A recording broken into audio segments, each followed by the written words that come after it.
All right, what is up, everybody? Merry Christmas. Hope you're having a good Christmas morning. Let's see if the chat's working. Sometimes it does, sometimes it doesn't. Might have to restart it. Not seeing anything down there at the bottom right now. So we'll see if the chat is working. But hope you guys had a Merry Christmas. I did get my first next gen diecast like a day ago. So pretty close to Christmas time. Got the old Kurt Busch race win.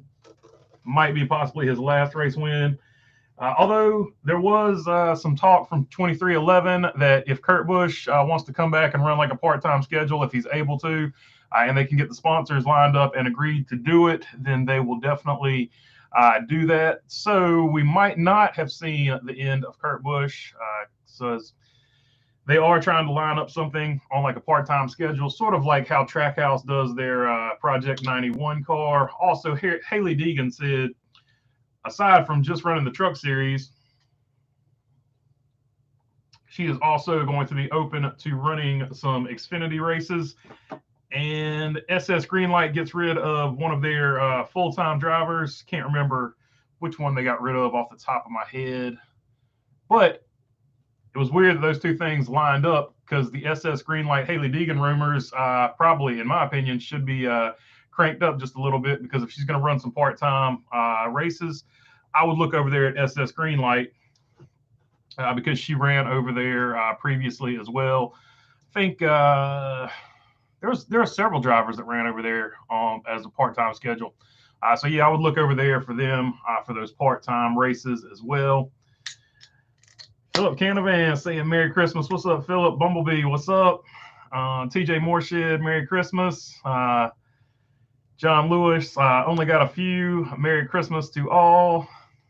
Robin Marks, howdy from the home of Santa Claus. Robin Marks, of course, from the great white north of Canada.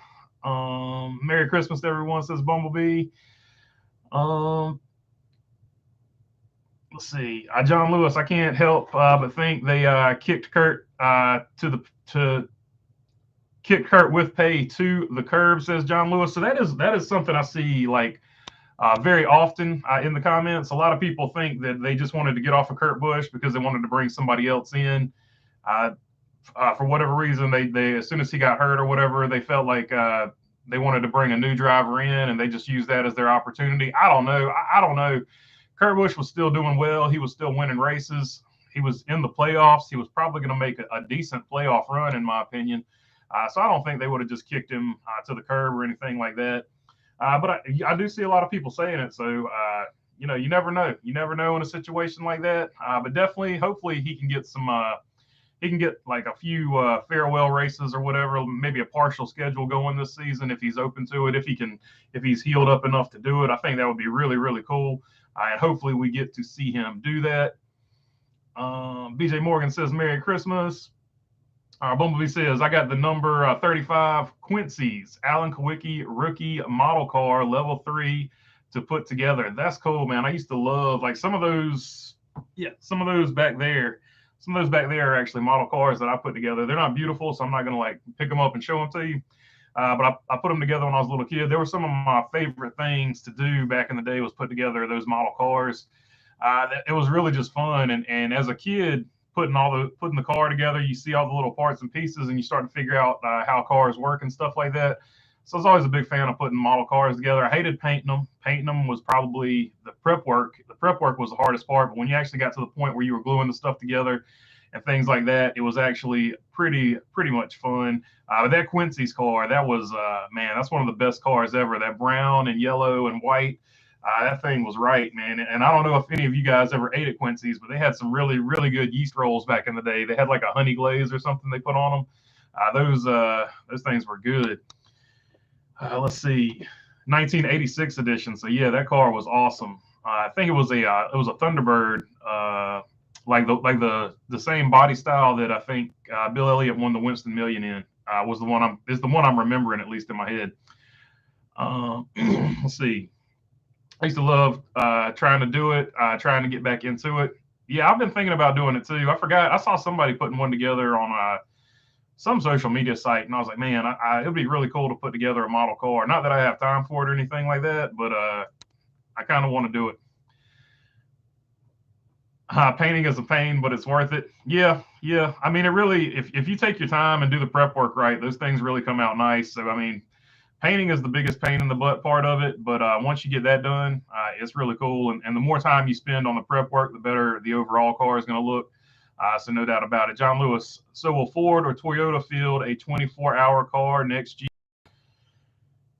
Well, I feel like Toyota is going to field one, and I feel like there's a chance that Ford fields one too. Ford just came back out with another iteration of the GT40 or whatever like that. So I feel like they're still dedicated to that 24-hour market. That's a good question, John Lewis. And Toyota, they've been with Toyota Gazoo. They've been sort of messing around with that for a while now. So I wouldn't be surprised to see both of them run a car next year for the 24 hours and also for the 24 hours of Le Mans, 24 hours of Daytona. I could see them going after both championships. So actually, you might see both. Would be my guess on that one, John Lewis. Robin Mark says maybe Kurt just figured out he'd been hurt enough. It's contact sport, and he's got money, so maybe he just wants to do less and hang out with friends and family more. I'll miss him. Kurt versus Craven. Yeah, so for sure, that's part of it, right? He probably looked at it. He's a champion. He's won a bunch of races. He's won probably everything he wants to win. He really doesn't have anything else to prove. And I know before this, he was thinking about racing some other series and things like that. Sort of go the like the Mario Andretti, Tony Stewart, AJ Foyt route, where you just race a whole bunch of different things. So he was looking to probably go to a part-time schedule anyway. So they might have had something like this in the works before that ever happened. So I don't know that they necessarily kicked him out. I think it's just a bad situation where he got injured, and it might just accelerate what he was already going to do anyway. Because there's no telling. Like last year could have been what he was planning on having as his last full-time season anyway, and then he goes to a part-time season. So if he can get healthy and back up to speed, I would expect to see him a few races, just like we're going to see Jimmy Johnson a few races this year. And then, of course, you're going to see he'll probably do some sports car racing and things like that if he still wants to do it. Of course, it's his health, and we don't know exactly what's going on, but hopefully he gets back and we can see what's going on with that. Bumblebee says it was a T-bird. All right, that's what I was remembering. So I actually remembered something accurately this early in the morning. Kurt's one of the most underrated greats of NASCAR. All he ever did was win. Fact. 20 seasons with a win in Cup is incredible. Yeah, there's very few drivers that have a massive win streak like that. I know Richard Petty has a really long win streak. I know Kyle Busch. I think Kyle Busch tied him, or he's going to pass him, or has passed him. So I know those two had the longest win streak. I know Kevin Harvick had like maybe 8 or 9 year win streaks, but he always has like a season where in between where he gets disrupted or whatever. I think Jeff Gordon had a really long win streak like that too. So there have been some guys, but every time you mention a guy that has a win streak like that, you're mentioning basically a first ballot Hall of Famer and a past champion. So I think that's a really cool statistic as well. Let's see.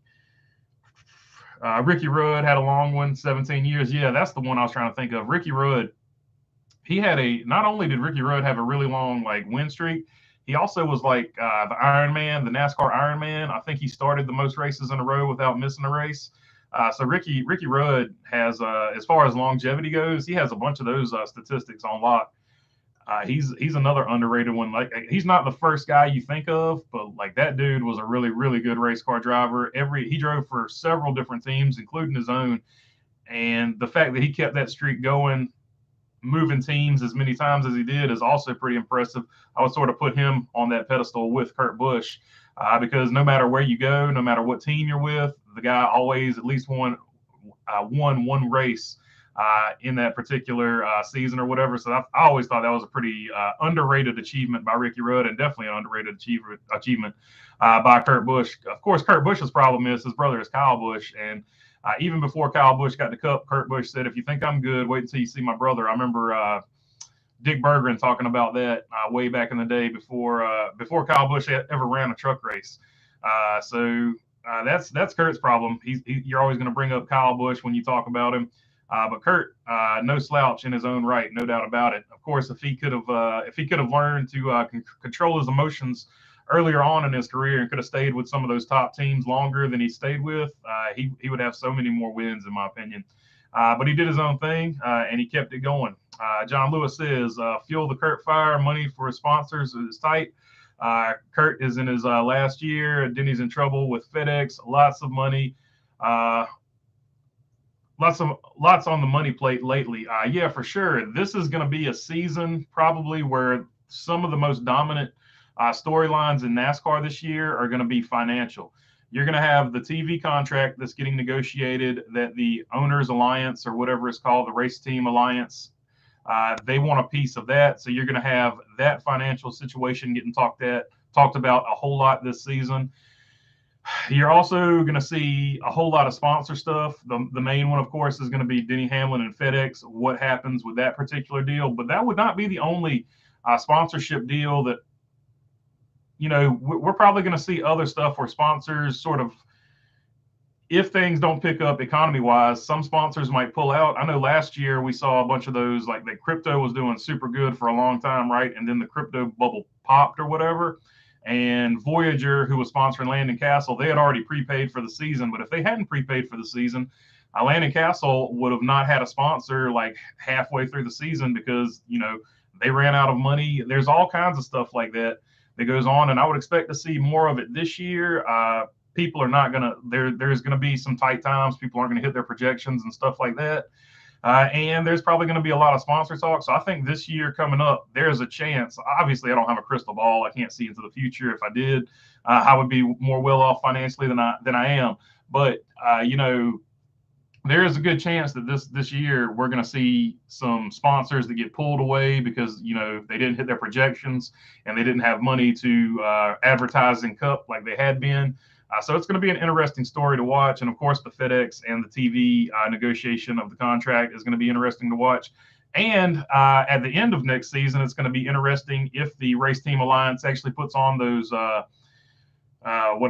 exhibition races that they're talking about putting on. I think they're just using it as a negotiation tactic against NASCAR. But if they really put on at least one of those races, I think it will add some extra pressure to NASCAR, or at least get it organized to the point where they're going to do it. I think that would put the pressure on NASCAR.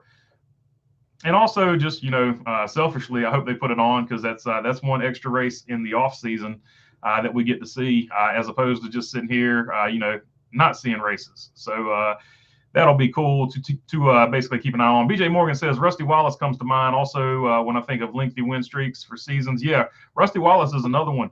And he's actually a guy that retired kind of early. He'll even say that in his opinion. So he is as good as his win streak is. He could have kept it going like that even into his last year running. He was still winning races. So Rusty Wallace is another good one. At least I think he was. I shouldn't say that without researching it, but I think he won a race in his farewell tour or whatever like that. Yeah, he could have won a bunch more races. He left a lot on the table. Of course, if you want to retire, just retire when you feel like retiring. I mean, he did everything you can do basically in the Cup Series. He might not have won the Daytona 500, but I think he did everything else. I think he got all the other crown jewels, if I'm not mistaken. Let's see. Bumblebee says Ricky held the Ironman streak until Jeff Gordon broke it. I remember somebody broke it, but I couldn't remember who it was. That blasted Jeff Gordon, that pesky Jeff Gordon again, breaking somebody's record. Kevin can break it if he races a few more years. So yeah, that's another interesting story we're gonna have to look for this coming season. Kevin Harvick. What's he going to do? Is he going to keep racing? Is this going to be his last season? His contract is up at the end of 2023, so we'll have to see what he's doing. And he said he'll make an announcement before Daytona as to what he plans on doing, so that should be coming pretty soon. NASCAR guy says, what's up? Merry Christmas, racing family. So Merry Christmas, NASCAR guy. And he's saying Merry Christmas to all of us down here in the chat. Robin Mark says, Ricky Rudd was great. He was feisty. He was always a threat. The black flag was bogus. He'd fight you, and yet he wasn't an a-hole somehow. Seemed like a real human being. Yeah, like Ricky Rudd was one of the like realest, like what you saw is what you got type of guys out there, in my opinion. And I don't even ever remember too many people. I know he had a little run-in with Earnhardt, and he had a run-in with Kevin Harvick. But I can't remember too many people that tested him other than those two guys. And those two guys weren't scared of anybody anyway. So like you had to be about half crazy to mess with Ricky Rudd, the Rooster, anyway. So yeah, Ricky Rudd was definitely, he seemed like a down to earth guy. He wasn't going to play around. Um, Jeff Bodine, I'll put Jeff Bodine in that mix too. Jeff Bodine wasn't scared of anybody either. And I don't think he cared what anybody thought of him. So I think what you saw with Jeff Bodine was what you got for sure as well. John Lewis said, and isn't the some kind of YouTube NFL deal? So Peacock will take more share of the broadcasting. That could be. I've heard. I don't know if that's a fact or whatever, but I have heard some rumors that YouTube is trying to work an NFL deal. So that wouldn't surprise me at all.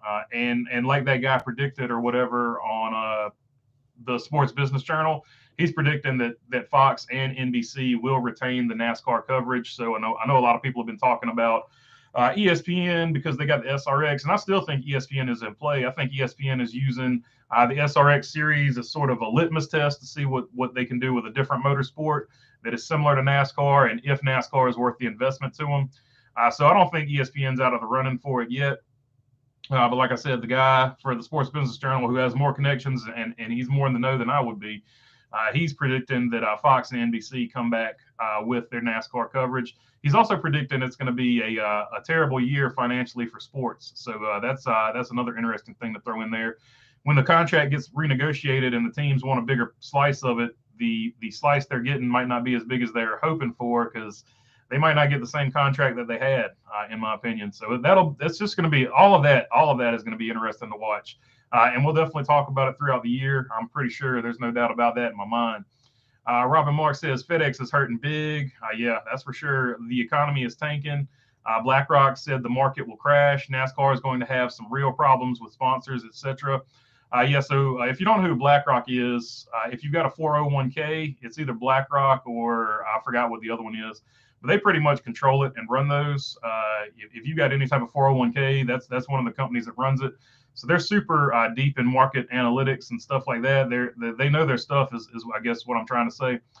So if they're confident that the market is going to hit a downturn, it's usually going to hit a downturn. They're usually not far off from their expectations. And yes, FedEx is not hitting their projections.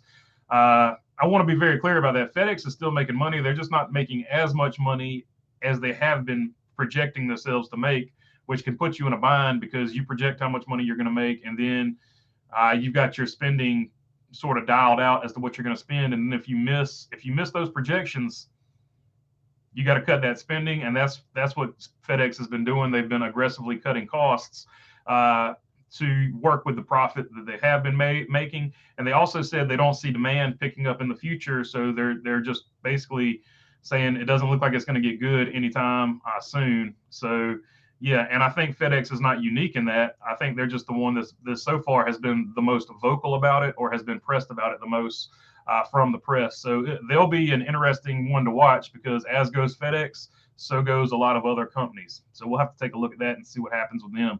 William Wagaman says, Merry Christmas, Bologna Burger. Merry Christmas, William.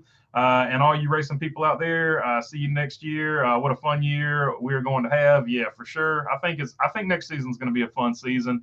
There's going to be a lot of different storylines going on. Like I said, some of them will be business-wise, but there's going to be plenty to watch on the racetrack. Joey Logano has been the first driver to win back-to-back in this playoff format system, whatever you want to call it.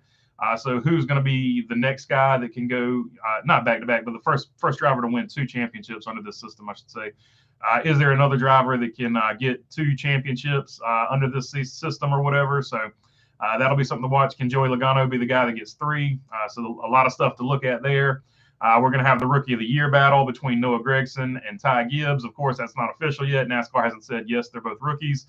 But if you're looking at it from NASCAR's perspective, of course, you're both going to make them rookies to go for Rookie of the Year because it's a good storyline for the sport. So I fully expect them both to run for Rookie of the Year next season.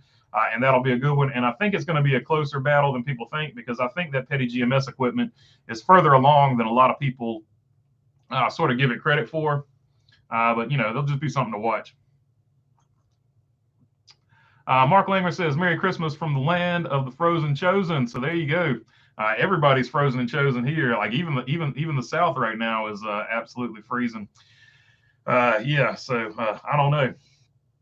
Really cold outside, especially for us because we're not used to these types of temperatures and stuff like that. But what's up, Mark? Good to have you on here. Robin Mark says Jeff versus Dale was the best. Yeah, those two. Now those two, they really got after it. Like they were wrecking each other and going absolutely crazy. Like they actually had to be sat down by Bill France, Bill France Jr., I guess I should say, and said, "Hey, y'all guys got to chill out." Or was it Big Bill? I can't remember who actually sat him down. Had he relinquished power? I can't remember. I can't actually remember. I think it was Bill France Jr. that sat him down and had to talk with him, but it might have been Big Bill.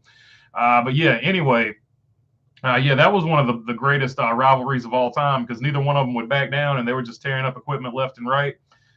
So that's actually that scene from Days of Thunder is actually accurate where they sat down at the table and they told Rick Hendrick and Richard Childress to get their drivers under control.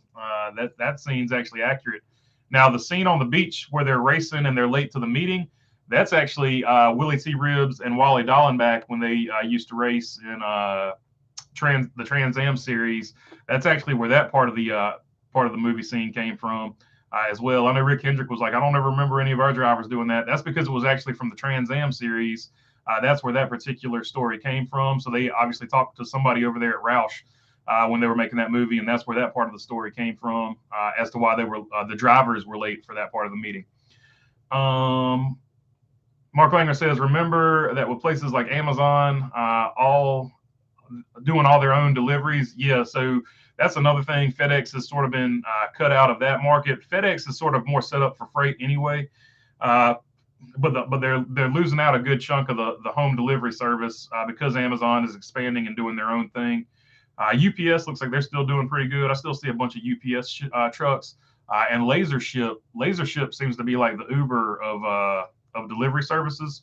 So LaserShip has something going on. I see them quite often.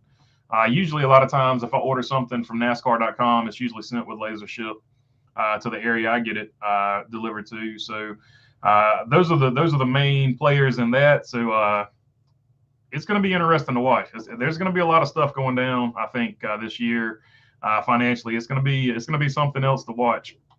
Niners Nation, what's up, Niners Nation? Forever faithful. Merry Christmas, BB. Wonder if Gibbs will screw over Denny like he did Kyle. I don't think he will. For whatever reason, I don't know. Denny Hamlin is ingrained into Joe Gibbs racing. Like Joe Gibbs is actually bouncing ideas off of him when he makes decisions. So I think it's going to be a totally different situation. Denny Hamlin and his son, his name escapes me off the top of my head. But his son and Denny Hamlin were actually really good friends. So I feel like if anything happens, it's going to be that 2311 and Joe Gibbs Racing actually merge and they sell off one of their charters or something like that. I could actually see that happening before sort of Denny Hamlin gets screwed over. So I actually think they're going to do their best to bring Denny Hamlin back, or at least keep Denny Hamlin happy, because I still feel like he's ingrained in everything that goes on over there at Joe Gibbs Racing. So I could see him actually being one of the people that Joe Gibbs actually trusts and stuff like that. So I would see him being brought into the Joe Gibbs fold more as opposed to being pushed out like Kyle Busch was. My feeling with that was always that Joe Gibbs never really was in love with Kyle Busch. He was in love with what Kyle Busch could do in a race car, whereas Joe Gibbs is in love with Denny Hamlin, because you've seen a lot of grace extended to Denny Hamlin. Denny Hamlin had a lot of years after that playoff run against Jimmy Johnson, where he lost to Jimmy Johnson, where it looked like he was definitely going to win that. He was extended a lot of grace because he had some really lean years in between there. But Joe Gibbs stuck with him, and we have not seen Joe Gibbs stick with other drivers when they had lean years. So I feel like Denny Hamlin is sort of he's just sort of ingrained in that culture over there. So I think they're going to do everything they can to keep Denny Hamlin happy. Now, the other aspect of that is I think that for the longest time that Joe Gibbs Racing had sponsors coming up to them and asking them to be on the race car, and Joe Gibbs was turning sponsors down. I think when the economy took a turn for the worse, that Joe Gibbs Racing was so used to that they had almost forgotten, or they no longer had the people in place to go out there and hustle and find sponsors. And I think that they were sort of caught up in a culture shock that the sponsors are no longer there like they used to be, at least for Joe Gibbs Racing, because I think for the longest time people were trying to get on the Joe Gibbs car, and then all of a sudden Joe Gibbs was faced with a crisis of having to actually go out and look for a sponsor, something they hadn't done in a long time, and I think that's actually what caught up to them. So I think it was twofold on that particular deal. Let's see. Do you think Dodge and Honda will join NASCAR, says Philip C? I do think they will join NASCAR, but I think they're going to wait until NASCAR releases the new engine package, whatever that engine package is going to be. And I think when that engine package gets released, I think you'll see Dodge or Honda or somebody else sort of jump in there. And I think that's when you'll see it. John Lewis said, LOL, like he said. There you go. Mark Langren says high below zero. Yeah, so the high is below zero in the south, and that's not yep, that's not what we're used to by a long shot. Let's see. Philip Canavan says it's cold out here, but you can only make yellow popsicles and fudgesicles. Says Philip Canavan. Well, that's certainly true. If the water pipes get frozen or something like that. Not going to touch that one much further than that. Let's see. It was Big Bill who had to call. Yeah, so it was Big Bill. I couldn't remember if it was Big Bill or Bill Jr. But yeah, so they actually got sat down with Big Bill, the man who actually ran the whole show before Bill Jr. came in and went a much different direction, which you can actually argue the direction Bill France Jr. went was actually the direction that sort of set NASCAR down the wrong path. Because Bill France Jr. was the one who started going to big tracks, and he started phasing out the short tracks, to be totally honest. So if you want to wonder why there were fewer short tracks and fewer small tracks on the NASCAR schedule, and actually a smaller NASCAR schedule, because they used to run quite a few more races than they run now. That was Bill France Jr. that did that. So Big Bill France was actually the one with the vision. So when you talk about Bill France had vision, they're talking about Big Bill France, in my opinion. Metallica Man 94 says Merry Christmas, Baloney, from Buffalo with 3 foot of snow on the road. Yeah, so the Buffalo Bills or whoever's playing them, I forget. Either the Bills had to travel to Chicago or vice versa, but they had a little bit of a situation there. So hopefully they get to the game on time. I know whatever road they had to take, you weren't supposed to be driving on it. So hopefully they get to the game and they get the roads cleared and all that. Good stuff for them. But yeah, the Bills had to stay, I think, in their own hotel. Let's see. Mark Langren, they were teammates, says Mark Langren. Yeah, Wally Dallenbach and Willie T. Ribbs were teammates. But the rental car scene, that's where that came from. Willie T. Ribbs and Wally Dallenbach.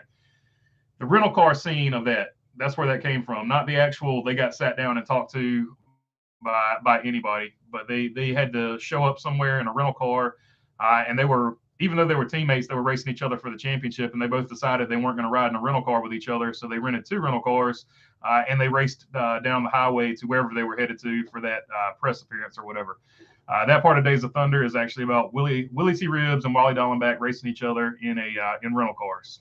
Let's see. Philip C. says 17 degrees, 32 inches of new snow. Man, I'm glad we don't have that situation going on. I'd like to see some snow, but I definitely don't want to see 32 inches of it, and I don't want to see it today. Not as cold as it is. I want snow on a medium cold day. Cal Tiki says it's like I think with everything going on outside, it's like 11 degrees or something. I don't know. I don't have my phone with me. Oh yeah, dude, it's right there. Let's see. Merry Christmas, BB, and fried bologna sandwiches forever. Cal Tiki, what's up, buddy? Good to see you on here. Camaro 50 says Merry Christmas. Merry Christmas, Camaro. North Michigan, says Philip C. 32 inches of snow in North Michigan. Man, that's at least you guys are sort of used to it up there. That would be a disaster down here if we ever got that. We're just not set up. We don't have the infrastructure set up to handle weather like that. Fried bologna sandwiches for Christmas dinner, says Cal Tiki. There you go. That's my kind of man. Bumblebee says that's funny because Denny's more of a butthead than Kyle ever was. So yeah, a lot of people, the way they feel about Kyle Busch, they feel the same way about Denny Hamlin.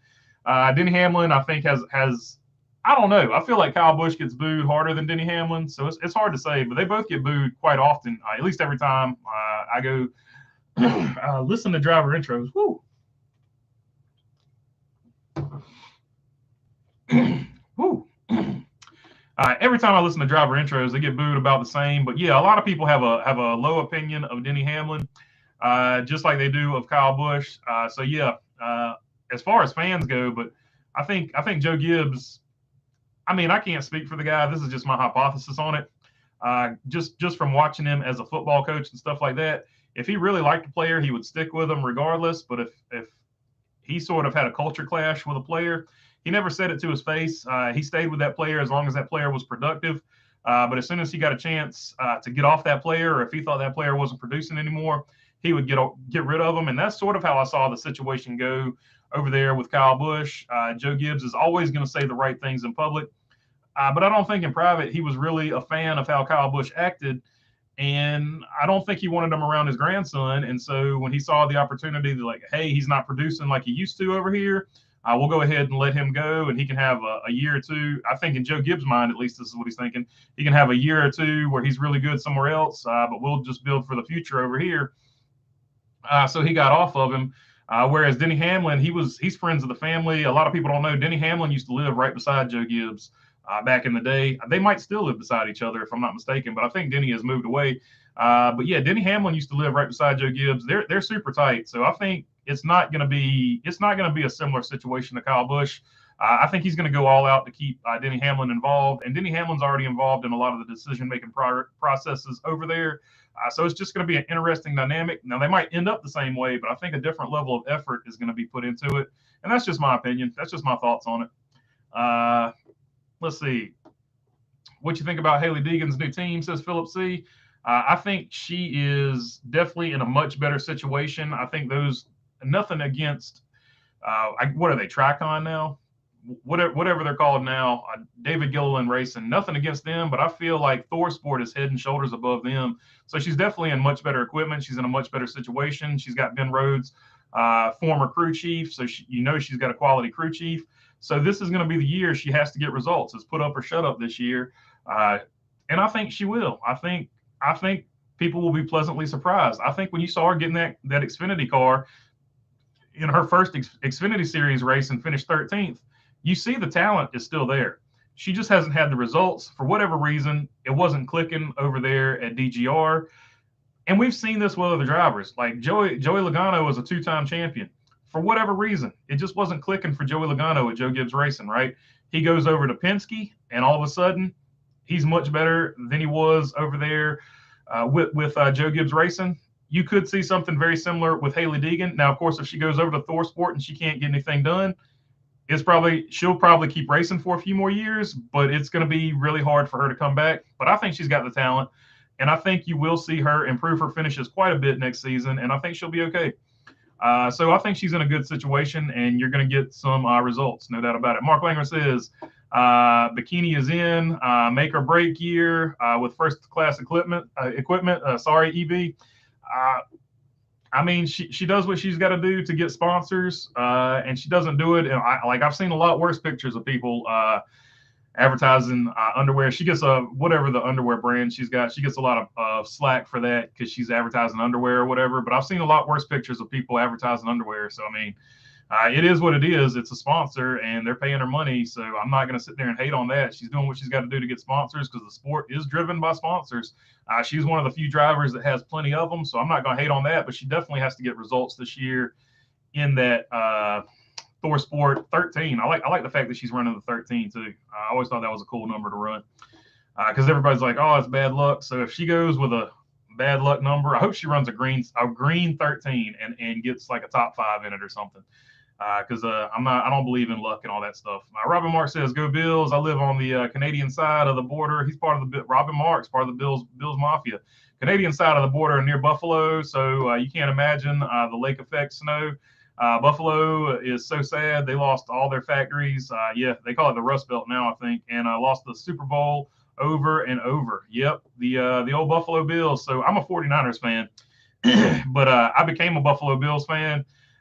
Because of Chris Rock had a joke on Roll with the New or something like that. Roll with the New, if I'm not mistaken, was the comedy CD.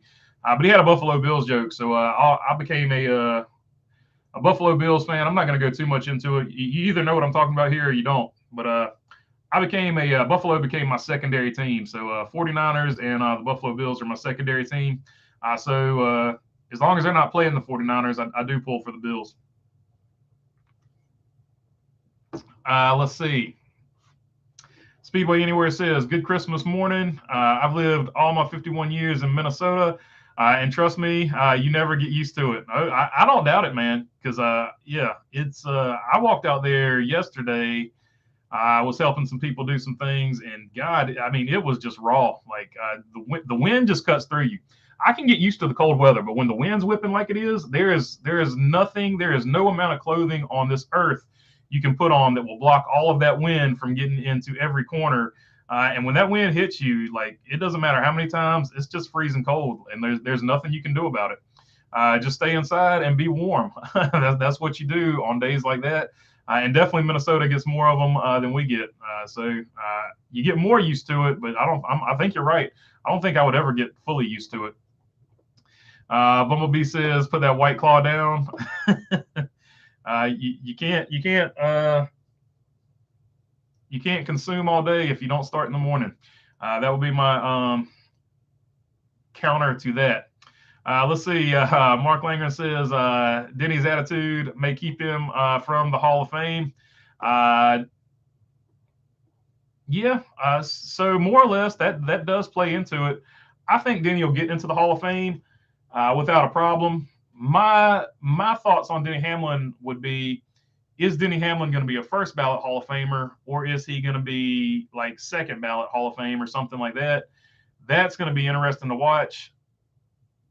I don't know. We'll have to see what happens at the end of his career, obviously. So no doubt about it. I think he'll get in, but is he going to be first ballot, or is it going to take him a while? Because I think him and Martin Truex will probably retire at roughly the same time. Harvick will retire. Like, if they all three, so that's the question, right? If they all three retire at the same time, which one of those guys sort of gets left out, right? That's the question. And you've got two champions in Harvick and Truex, and whether or not that's fair, we do say a guy's better if he won a championship compared to a guy who didn't win a championship. Whether that's fair or not, I don't know. But, you know, in a situation like that where they all retire at the same time, Denny might be the odd man out in that particular deal. Is he a first ballot Hall of Famer? I think that's a good debate to have. I don't know. I would have to see who he's up against. There's a lot of variables and factors there, but I do think he'll get into the Hall of Fame. I do think a lot of people are not in love with his attitude. Obviously, a lot of fans don't care for it, as you can hear the boos from the stands. Truth be told, the guy doesn't bother me. I know a lot of people that I've never met him directly and had a conversation with him, but I know a lot of guys that know him from racing back in the day at Southampton and stuff like that. So they seem to like him. They think he's a nice guy. So I feel, I don't know. It just depends on there's perception and there's what they think about him. So they say he's a pretty all right guy. So I'm going to lean toward their opinion of him. But he definitely rubs people the wrong way. Obviously, if you're an Alex Bowman fan, you're not a Denny Hamlin fan. So I understand both sides of it. Mark Wachowski says, "Merry Christmas, Burger Nation." Merry Christmas, Mark. Good to have you on here. Philip C said, "Is that a Coors?" No, it's a Diet Coke, man. It's a Diet Coke. John Lewis says he needs a good IPA or a bad one, either way. Clearing out the fridge of some mineral water here. That's what's been going on recently. Speedway, the majority of Minnesota. Only thing I found was to go ice racing. Yeah, so I think ice racing, I wish it was televised more. I think every once in a while you'll see it on MAV TV or something like that, but I don't really get to see a ton of ice racing, but I do love it. Ken Block on one of his Gymkhanas, they had the ice racing car on there, and that thing was really cool. And if you watch Gymkhana behind the scenes, it was the one he did on Amazon, where you could do the behind the scenes and stuff like that. It was really interesting how they had that car set up to run on ice. That was more of a rally looking, looked like a Scandinavian rally car, the Scandi Flick. Also a good one to watch. The Grand Tour does the Scandi Flick. That was a good one to watch. But yeah, I do like ice racing, any type of racing, really. I mean, I'm just kind of into all of it. NASCAR is my main thing that I like, but I do like all forms of racing for the most part, even electric racing. I kind of like it. It's fun to watch. It's something different. Is it better than NASCAR? Absolutely not, but it's something different. It's something different to watch. Mark Langren, remember, it's a team sport. Look at Junior's crew chiefs. Yeah, for sure. Like if she gets in the right situation that you can show what she can do behind the wheel of a truck in this situation, I think she'll surprise more people than she disappoints. I just don't feel like she ever clicked over there at DGR, and I feel like DGR liked her. It just didn't work out. I don't think there was any hard feelings. It's just a situation where it didn't work out. She might go to this new team and light the world on fire. She could go to this new team and it might not work out again. We'll just have to wait and see. But I think she's got talent or potential, whatever you want to call it. We're just going to have to see how it plays out. She has to get serious about racing, says Mark Langren. That's a comment that a lot of people make. I'm not with her. I don't know her. I'm not with her every day. I don't know how serious or not serious she is about racing, but it is what it is. That's a fair critique because she is on the YouTube channel. But in her from her own mouth, she said she does the YouTube channel just to get sponsors. So it's sort of a business. She looks at it as a business deal. So it's hard. I can see both sides of that argument, I guess is all I can say. And I don't think either side is wrong. So I do think she should hire some more people to do her media stuff for her and sort of take the burden off of her as far as that goes. Mark Wachowski says, we must remember it's panties for girls and underwear for boys. This PSG stuff, I think it's just sports. It's like Under Armour sports stuff, like compression stuff. If I'm not mistaken. So I don't even think it's really underwear. It's just compression stuff. But it's one of those things. If you don't believe in Hailie Deegan, you see that as a problem. If you believe in Hailie Deegan, it's like, oh, that's no big deal. It's just another sponsor. It's not like she's going like full Burt Reynolds, laying sideways for whatever he was doing there. Mark Langer says, my race cars are RSR green. There you go. Let's see. Danny and Gray's Cards and Toys says, Merry Christmas, everyone. Me and my son got some awesome diecast this morning. That's all. Yeah. I don't know if everybody saw the very beginning, but I got my first next gen diecast, the old Kurt Busch unit going on there. So we finally have a next gen diecast. It's in a little bit of a different package, and a lot of people complained about that package. So next year, they will return to the regular packages like you see over here with the box on the top and the bottom. Let's see here. Jesse Bichelle says, Merry Christmas, Jesse. Mark Langren says, homebrew. I got you. Nothing wrong with a homebrew. Robin Mark says, where's that Moose Chastain video? It's right behind 10 other videos that I'm still working on, Robin. It's in the queue. Don't worry. And so is the video about Louise Smith. Like I've got several of them in the queue. I haven't forgotten. They're all down here on my list of things to get to, but we will get to it. Mark Langer says, just look at Mark Martin. Yeah, he's another one. Like people put him down a peg. Mark Martin was every bit the better driver than a lot of people that have championships in certain situations.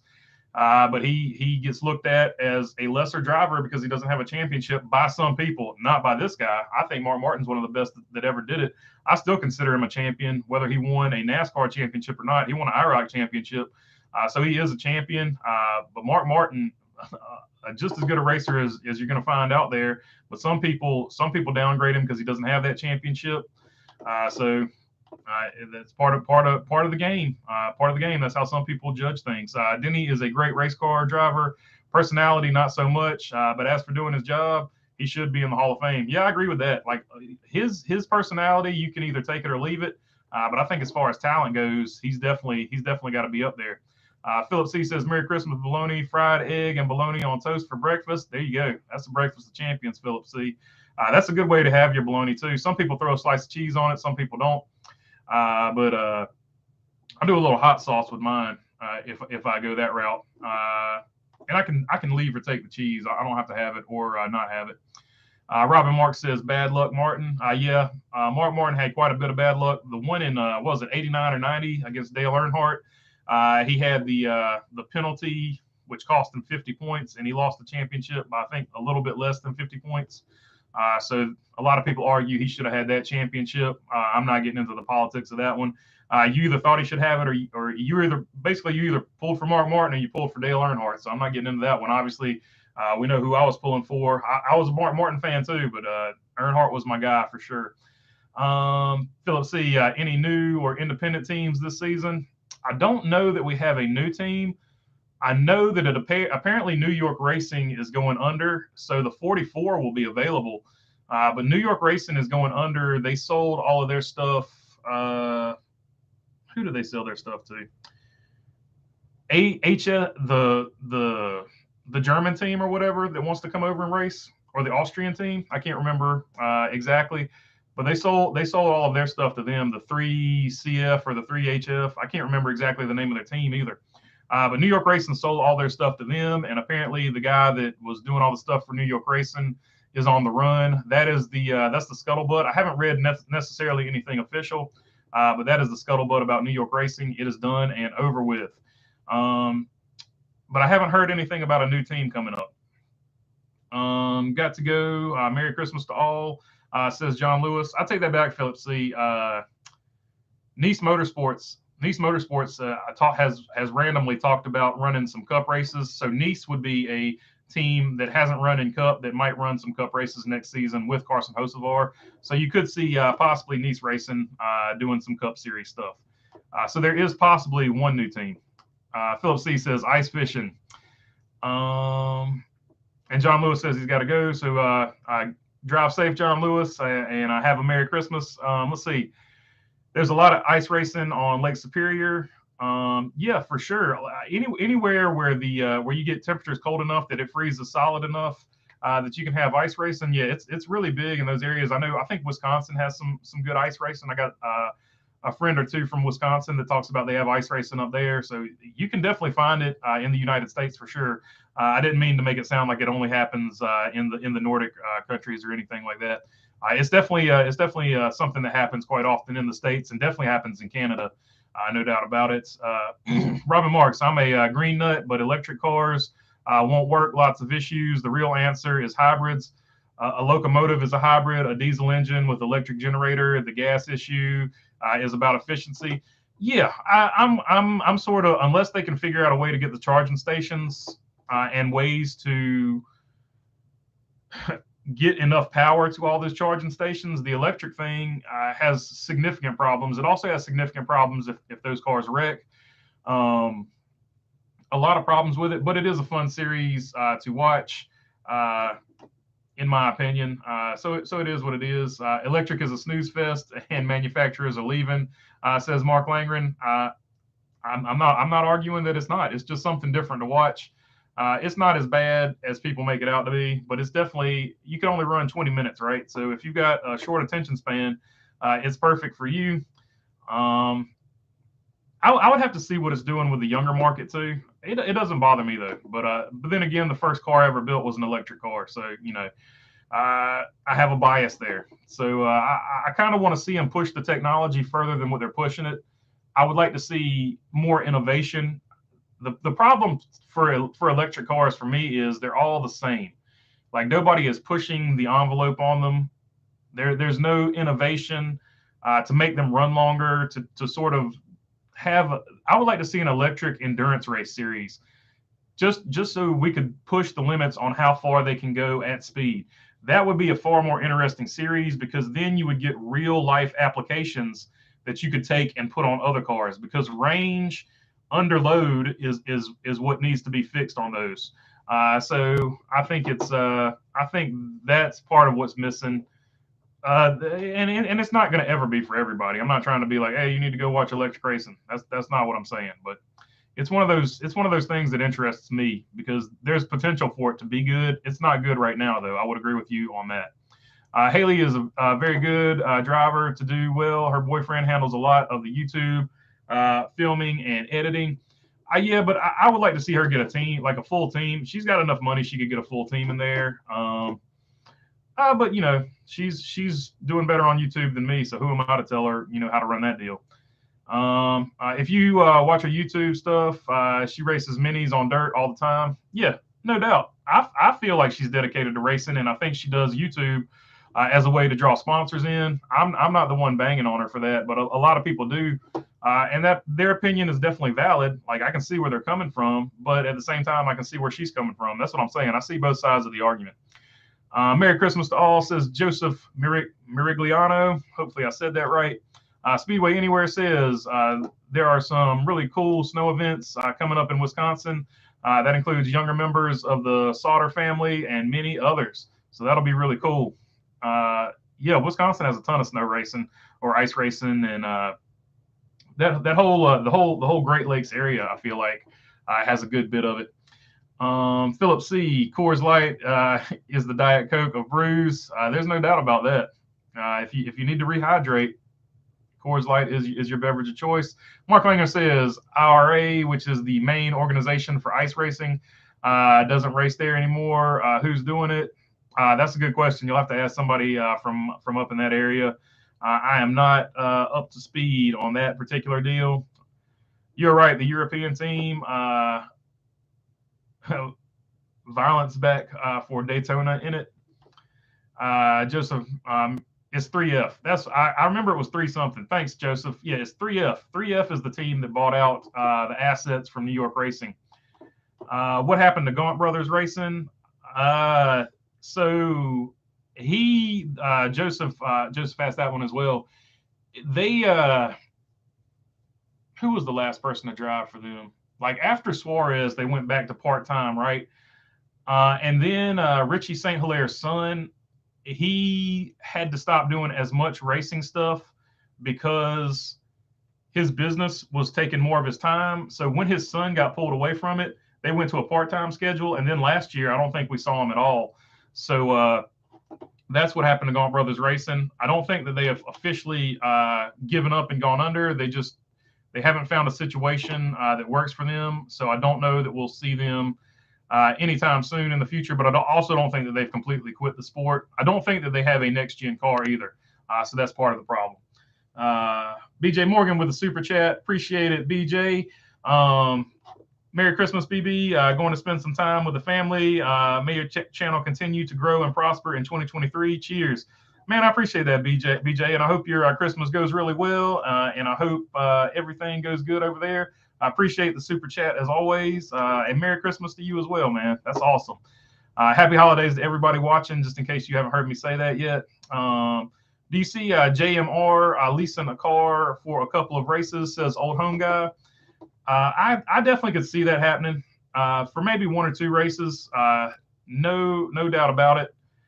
I think they're very interested in getting into it. I think the only thing really holding Junior Motorsports back is they want to negotiate for that TV contract money. And I think until they get the TV contract money nailed down, you're not going to see them make that move up in the Cup. Bumblebee says, y'all have a good one. I got company here. See you next time. Merry Christmas, Bumblebee. And she said Merry Christmas to you all. Merry Christmas, Bumblebee. Thanks for jumping in on the chat. Always good to see you here. Let's see. Old Home Guy says, I just read that one. Mark Langer says, Panos is working on an all-electric race car, but he is no longer with us. So, yeah. So for those who don't know, Panos, that was a sort of a sports car, luxury sports car brand. And then, basically it was a one-man operation. So with him moving on, no telling if that car will actually come out or not. Screw hybrids, no gas, no NASCAR. Well, the hybrids would still be gas, Philip C. It would just get an electric boost. So some of your Porsches and stuff like that are actually hybrids. So you could actually see a performance improvement with a hybrid. So I'm not totally against hybrids. I think they're actually better because you get power and you get power for a longer period of time. But fully electric is, if it ever becomes a big thing, it's a ways off. This 2035 goal that they've set, I don't see them making it for all cars switching over to electric or whatever. Good luck, California, with that. By the way, Mark Langer says the new guns do about 400 foot-pounds. and I use one in the shop and light work at the racetrack. So there you go, electric guns. Talking about the hybrid deal there. Philip C, good idea. Electric NASCAR would have to be desperate. Yeah, electric NASCAR is going to be an extra series. It's not going to be the main series. There's no doubt about it. Joseph Marigliano says, yes, you did. What? I missed something there. But I'm sure I did. I'm sure I did, whatever it was. Let's see. Robin Mark says, you all need to watch Slap Shoes. He's sad and living in a tent. So yeah, Slap Shoes' his home short track got taken away. And he's taken it well, I think, all things considered. But he has ventured out into the woods, sort of like Henry David Thoreau. He is Slap Shoes and civil disobedience instead of Walden and civil disobedience. He is Slap Shoes and civil disobedience. He is out there concocting his way of stopping people from having taken away. He's stopping real estate developers. He's concocting his plan to stop real estate development from taking any more of our racetracks. And so if you haven't seen that video from Slap Shoes, it's really good. You should check it out. It's tongue in cheek and it's funny, but he also brings up a lot of really good points. So check that one out. One of his better videos, to be totally honest. He's never made a bad video, so I shouldn't say one of his better videos. He's never made a bad video, but I really enjoyed watching that one, especially as a guy who's tired of seeing short tracks get taken away. So watch that video, and if you're not subscribed to him, subscribe and hit the like button so that video gets out to more people, so more people see what's happening to the short track scene. T-Van says, Merry Christmas. Merry Christmas, T-Van. Mark Langren says, Villeneuve. Yep, for sure. Joseph Mirigliano says, what happened to Gaunt? I think I just talked about that, but Gaunt Brother Racing, they haven't necessarily gone under, but I don't even think they have a new car either, but his son, Archie St. Hilaire, and his son were running it, and his son got called off with his other business, so he doesn't have as much time for it anymore. So I think that they have halted operations, but I don't think that they fully quit.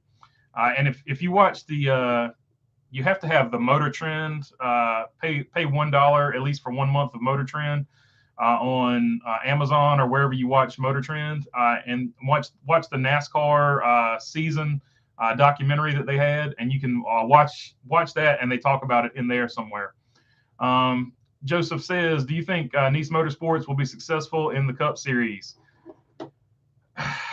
It depends on who they get to build the car and who they align themselves with. If they try to do it all by themselves, then no. But I think they will try to do it all by themselves and then figure it out and get progressively better as time goes on. But if they come in and get some help from RCR, which I think would be more likely what they did, or Hendrick, whichever one they go with there, if they get help from one of the big Chevrolet teams, that would be the move to make, in my opinion. So hopefully that's what they do. If they go that route, they will immediately, I think, be a threat. But if they try to do their own thing, like they seemingly have done their own thing since they got into the truck series. So if they do their own thing, I think it's going to be a longer learning curve, but I think they'll also eventually get there. They've got the right people in place. So I think it'll be okay. Mark Langer says he owned IMSA and made his money from the patch. Okay, so there you go. That's where he made his money. I just remember the car, the Panos car. It was always a sports car, and it was always sort of a rare deal. You didn't hardly ever see one except on video games. Mark Langer says, hold it there. The 911 is not yet a hybrid. Yeah, the 911 is not a hybrid, but Porsche, I remembered to say it right there, Mark. Porsche does have the fully electric race car that they've got, that they have teased. It sort of looks like a prototype car, and they said they built it without any spec in mind. They just wanted to see how fast they could make a car, and they made it all electric. So Porsche is playing with electric stuff, and they have at least one or two hybrid cars. I know the 911 is not one of them, but I think they do have at least one or two hybrid cars. I think they threw a hybrid package on that SUV thing they got too, the Cayenne. I think they have a hybrid version of that. or there's one in the talks. I don't know. I think I saw it on Car and Driver. I could be totally wrong. I could be way off.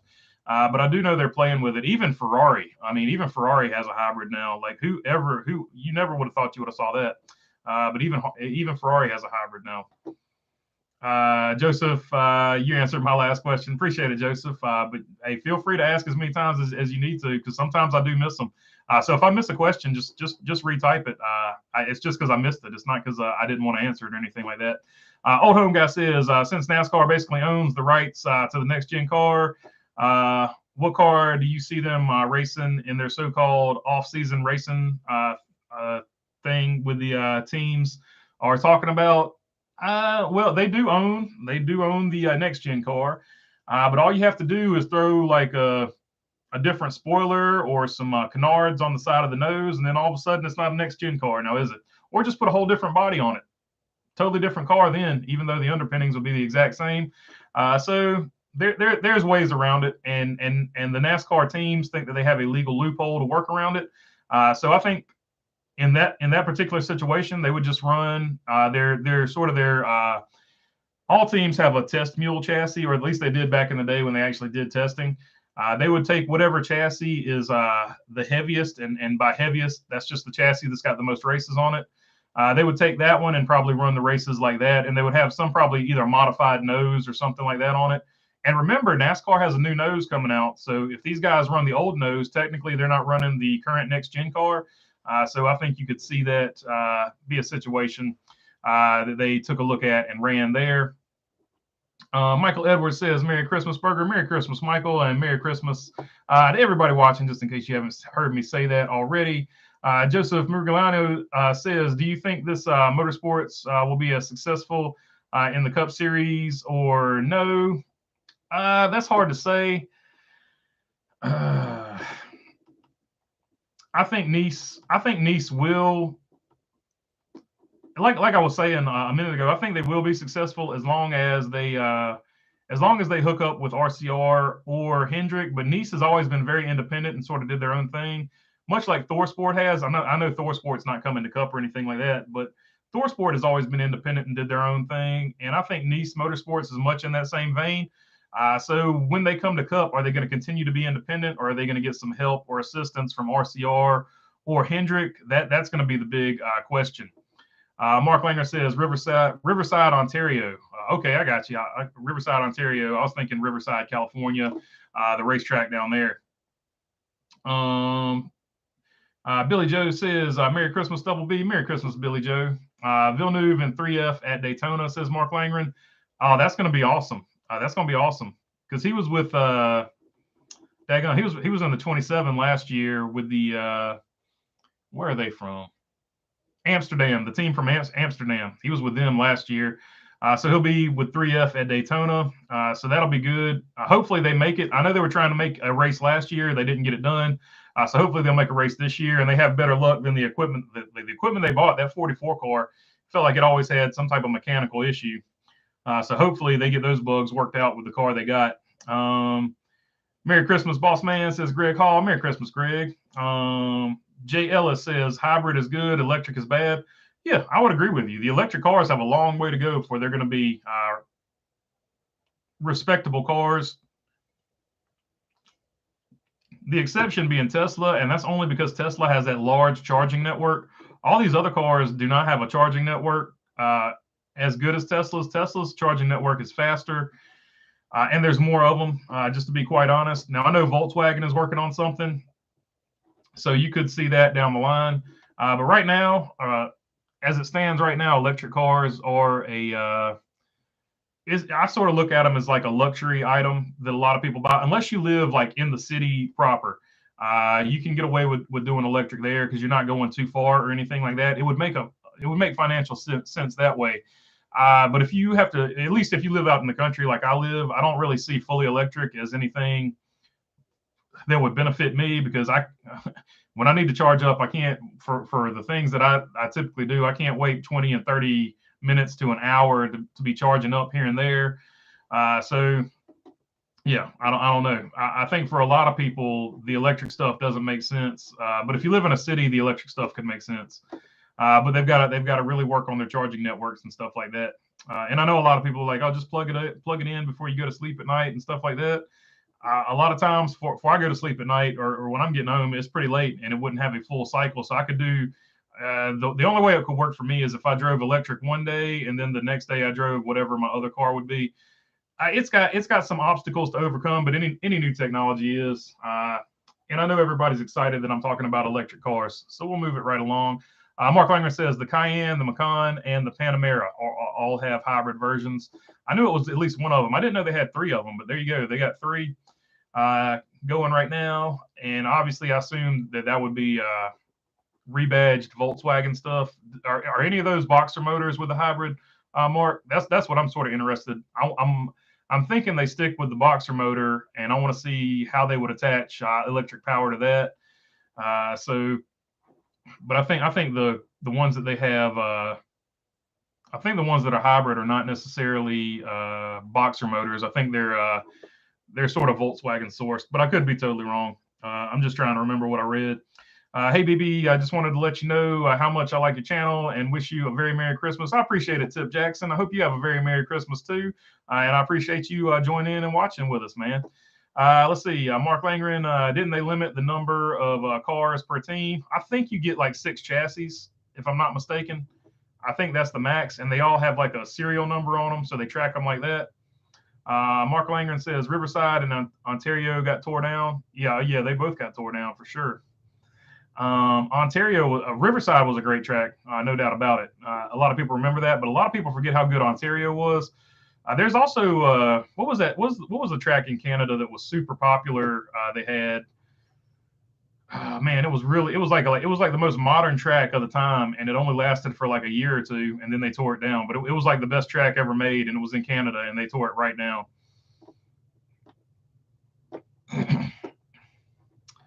Michael Atkins says they need to put throwback bodies on those next gen platforms. It would be awesome. Brightleaf. Oh yeah, that would be cool. Like you could pick a generation of throwback body. That would be really cool. That's a awesome comment. I hadn't even thought about that, Michael Atkins. Like, what if they ran like you see how iRacing always does the '80s, like the old Aeroback Camaro, and then the T-Bird that Bill won the Winston million in, if I'm not mistaken. If they threw back to that body style and put it on the next gen car, I think that would be a really cool thing to look at. Now, obviously, there would be some distortion from the way you would have to stretch it over the frame, but I think that would be a cool idea. The street stocks do that too. You can see the old Aero Camaros and Fords and old Monte Carlo Aero package on those things too. So you see it in street stock. So if they did it for that series that they're talking about, the independent of NASCAR series, exhibition series, whatever you want to call it, I think that would definitely be cool. Joseph says, I was on a phone call. Do you think Nice Motorsports will be successful in the Cup Series? Yes or no? I think they have potential to definitely be successful, but they have to go with either Hendrick or RCR to get support. But if they can, and I think they'll be successful either way, but if they continue to do their independent thing, they will come in and they will have a bad season, but they will just keep building and building until they get good. So they'll be good either way.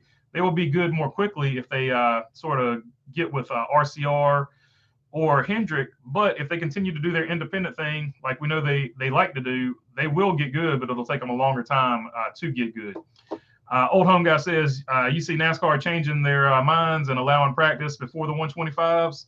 I do think they'll change their mind. And they should change their mind. I think they've gotten enough backlash. And like I said, if you want NASCAR to change their mind, just run them down on Twitter, and they'll bend the knee pretty quick, because that's all they care about is social media presence these days. So we'll have to see in the future if it continues to be like that. Volkswagen is funding a bunch of charging stations as part of their EPA penalty. So yeah, that's a good point. They're not necessarily doing it out of the Old Home Guy. That's a good point. They're not necessarily doing it out of the kindness of their hearts, but Volkswagen is investing the most money in charging stations as part of the Dieselgate situation that they got themselves into. If you don't know what Dieselgate is, they programmed the engine to basically shut off at certain points. Essentially what Ferrari got caught doing in F1. They were programming their engine to shut off at certain points to pass emissions. Ferrari was doing it to shut off at certain points to pass whatever it was you had to pass for F1. But they were doing the same thing essentially Ferrari was doing, and Volkswagen got caught. And the thing you don't hear about is you never heard the EPA going after anybody else, because when Volkswagen got caught, some people came up to the allegedly some people came up to the EPA and said, "Hey, you don't check any more cars because we're all doing it." So basically, everybody that had a diesel was doing the exact same thing Volkswagen was doing. Volkswagen just got caught, and as part of that penalty, they are investing heavily in infrastructure for charging stations and stuff like that. So as part of that penalty, instead of paying a fine to the EPA, they said, what if we take that money and build charging stations for the future and stuff like that? And so that is why Volkswagen is investing heavily in the charging stations. Good point, old home guy. I did sort of talk about that without explaining why they were doing it. Mark Langren says hybrid part is Porsche. The gas motor is a V6 from VW. So that's what I was thinking. I knew the engine was like a V6 or something. I knew it wasn't like a Boxer. So which Porsche purists, a lot of them don't care for the V6, but the fact that the hybrid part is from Porsche, I think that is significant, because I think Porsche will probably push it further. And just curious, Mark, are you a subscriber to Duck and Whale? That's a pretty good magazine I run across from time to time. I'm curious if you're a subscriber to that, and what you think about it, because that's if you're into Porsche stuff, Duck and Whale is a magazine dedicated strictly to Porsche fanatics, I guess I would say. But I've always enjoyed it every time I've seen it laying on a coffee table. Joseph says, why do you think the most Chevrolet teams go with their CR for a Chevrolet Alliance versus Hendrick Motorsports? Well, I think, for one thing, you get more bang for your buck. Joseph, I think a lot of people were down on RCR for a really long time, but I think it was twofold as to why they were down on RCR. They saw RCR as cars that didn't run good. They underestimate Austin Dillon, in my opinion. Austin Dillon is a guy, much like Eric Almirola. He's going to get you solid, consistent finishes over and over again, but he's never a guy that's going to go out there and lead, 100. He's not going to be like Kyle Larson, Kyle Busch, or anything like that, and lead a whole bunch of laps, dominate a race, and win it. Austin Dillon is more like a guy, I don't want to compare him to David Pearson, but he sort of bides his time like David Pearson. He's nowhere near as good as David Pearson. Let me be very clear about that. But he bides his time sort of like David Pearson did. And then at the very end of the race, you're like, all of a sudden, where the hell did Austin Dillon come from? And he gets like a top 10. So you sort of don't see the speed with Austin Dillon, because he goes about it in a more strategic way to get the finish. But then when you got Tyler Reddick in that car, you saw how much speed those RCR cars had, that they were on par with other bigger organizations, right? Like Tyler Reddick doesn't have bad luck. Tyler Reddick makes the Final Four. If Tyler Reddick didn't have bad luck in the first round of the playoffs, he definitely would have made the Final Four. There's no doubt about that. And he would have been a contender for it. So you saw with Tyler Reddick how much speed those cars had. And I think that is why you see other teams going with the RCR Alliance over the Hendrick deal, because I feel like the RCR Alliance is probably much cheaper than getting equipment from Hendrick. It's sort of a Joe Gibbs racing thing. If there was another Toyota team to get Toyota stuff from, I think you would have seen more Toyota teams come into the fold, because Joe Gibbs Racing puts a premium price on the support and help that they have. So I think that is why you see a lot more teams go with the RCR Alliance. Plus, not for nothing, RCR now has more cars in their alliance than Hendrick Motorsports does. So they have, if you're going with a new car, this new car, basically, you've got more data points if you get with the RCR setup. And just to be totally honest, RCR and Hendrick sort of merged on this new car. They merged engine shops, and they also merged setup ideas, because all of the road course setups for the Chevrolet teams last year came from RCR. The stuff that Hendrick was running, the stuff that Trackhouse ran, everybody, as far as I know, everybody's road course setup came from RCR. So it's not as big a difference as it once was, but I feel like RCR's price is probably a little more attractive. I think they have at least different packages. I should say that RCR has different packages, whereas Hendrick is probably just more expensive and doesn't have a cheaper package, a less expensive package. Old home guy. Let's see. Imagine the frustration if there was a racing series diesels and you were leading and your car needs to pull to the side for regen.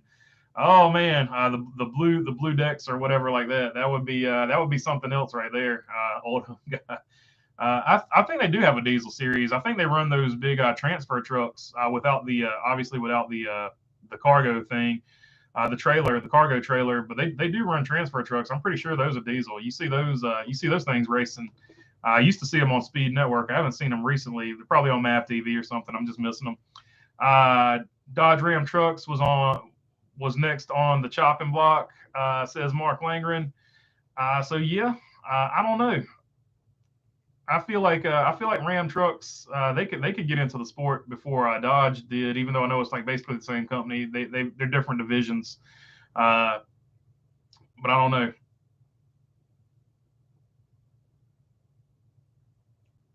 No, not, but we'll have to look into it. Says Mark Langren. Yeah, I don't know. I think they'll keep Dodge trucks going because that's always in the top 10 of cars sold across the world. The Dodge truck, the Ford F-150, and the Chevrolet Silverado series, especially if you consider GMC the same thing as a Silverado, those are always in the top 10 of automobiles sold throughout the world. And I know they're mainly bought in the United States and Canada, but they're always in the top 10 of cars sold per year. So I don't see Dodge or I don't see what is Stellantis getting off of the Dodge Ram trucks, but it'll be interesting to see what they do. Um, we haven't seen an all electric truck from Dodge yet either. That's something to I guess observe. We've seen the Chevrolet Silverado all electric, and of course Ford beat them to market with the Ford Lightning, which is an unfortunate name because if you remember the Ford Lightning used to be like the sporty badass truck that Ford made before they made the Raptor, and now the Ford Lightning is a electric truck, so totally different deal. But I've watched a few videos on the electric Ford Lightning truck, and the people that drive it seem to be impressed with it. They're also probably getting paid by Ford, so factor that in to those YouTube videos you watch. I always wondered why JTG Doherty Racing always struggles every year, knowing that they have an alliance with Hendrick Motorsports. Why do you think that is? That's a good question. I really wish I knew the answer to that. They had good years when they had Marcus Ambrose. Marcus Ambrose elevated that team to another level, but you've never seen them and AJ Allmendinger on road courses when he was with them. But you've never seen them since those two guys left. You've never seen them elevate to another level ever again. So I don't know. I don't know what the deal is over there. I know it's probably run on a shoestring budget. I feel like they're more business focused first. They're going to make sure that everybody has a job there. I don't know. I really couldn't tell you. I really couldn't tell you other than they have not had a good run of things. But hopefully it turns around for them and they run better. So they're definitely not Rick Ware Racing, but they definitely don't run as good as you would hope they would do. And they also get their pit crew from Joe Gibbs Racing, which is odd. So Joe Gibbs Racing outsources a pit crew to a Chevrolet team. So they do a lot of weird things, just not weird, but a lot of things that are different. Mark Langer says Duck and Whale are the rear deck lids on the 911 air-cooled cars. Both have run on the RSR clone. Yeah, it's also a magazine. So if I don't know if you hadn't heard of it or hadn't seen it, it's a magazine. You should check it out. But yeah, that is why they named the magazine Duck and Whale. But it's a really cool magazine. You should check it out if you get a chance. I was thinking you probably subscribe to it, but if not, give it a look. Sonny V says, thanks for the live stream on Christmas morning. My first gift of the day. I appreciate it, Sonny V. Thank you for the kind words. I'm always down for whatever you guys want to do. So just let me know down in the comments. JT is all about within reason. Don't get crazy. JT is all about the money. JTG Doherty is all about the money. Yeah, JTG Doherty, let's try to say that really fast, is all about the money. Yeah, they definitely they want to make sure that they pay their employees. He's trying to run it like a business, in my opinion, and that hurts it quite a bit because you can't run a race team like a business. There are going to be years you lose money, and in good years you're only going to break even. That's how basically all the winning teams have been doing it. So it's just one of those deals like that. Tip Jackson says, how do you feel about front row? Michael McDowell had been really good, had a really good season last year. I'm big on Michael McDowell. He lost Blake Harris, so losing Blake Harris is going to be interesting to see how that plays out, because that was a good combination. They had a good team there. Gilliland, he's coming along nicely. Had a nice rookie season. So I feel like every year they continue to build and add on. So I think they will continue to build and add on and just keep getting better and better. How much? Sometimes they make a big leap. Every once in a while but most of the time they just make small, death by 1,000 slices. They're just making small incremental gains. So I would expect another small incremental gain from front row. I'm big on them. I think they do really well. Do you think the 27 team will return in 2023? As far as I know, they're coming back. I think they got pretty good funding behind that deal. So, yeah, I would expect them to come back. Old Home Guy says, imagine if there wasn't a Richmond Gate, would Toyota have pursued Joe Gibbs Racing? That's a good question. That's a good question. I don't know. But, yeah, if Michael Waltrip Racing hadn't essentially gone under, they had two things that season. They had the Daytona, the jet fuel Daytona scandal, and they had the Richmond Gate where they tried to manipulate the playoffs. But and that seriously hurt Michael Waltrip Racing, and they eventually folded. That's a good question. I don't know because it's just hard to say. It's hard to say, but I do think they were eventually going to go after a big team. Now, whether that team was JGR or whoever, I don't know. I know JGR wanted to get away from Chevrolet. I do know that because they felt like they were getting the second-rate equipment to Hendrick. So I feel like they were looking for a manufacturer. I think it was just two things that happened simultaneously at the same time. I think Joe Gibbs Racing would have gone to a different manufacturer either way. They were just looking to be the number one team. So, yeah. But Richmond Gate definitely accelerated that, and so did Daytona with the jet fuel. So, yeah, I think it would have happened, but I don't think it would have happened as fast, maybe. The beginning of Smokey and the Bandit has truck racing at the very beginning. Smokey and the Bandit 2 has truck racing at the very beginning, says Philip Canavan. So there you go. There's your Smokey and the Bandit fact for today. Mark Langren, Europe runs Class 5, still in Europe. Yeah, I think that's the one I used to watch. Mark Langren, no, Dodge was next on the EPA's list. Oh, okay. Oh, they're coming after Dodge. I got you. Both trucks failed miserably. Check Hoovie's garage videos. Yeah, so doesn't surprise me because, like I said, once they started checking these other ones, they realized that everybody was doing it basically, and they sort of backed off of it. So Dodge was, I guess, the next one they checked, and then they realized that everybody was cheating the system. So racing's not the only one that tries to cheat the tech man, right? Even regular everyday automotive manufacturers are doing the same thing. William Eckstein says, I enjoy your insights. I appreciate it, William. I appreciate you watching and jumping in on the conversation, man. Cameron Moss, what's up, buddy?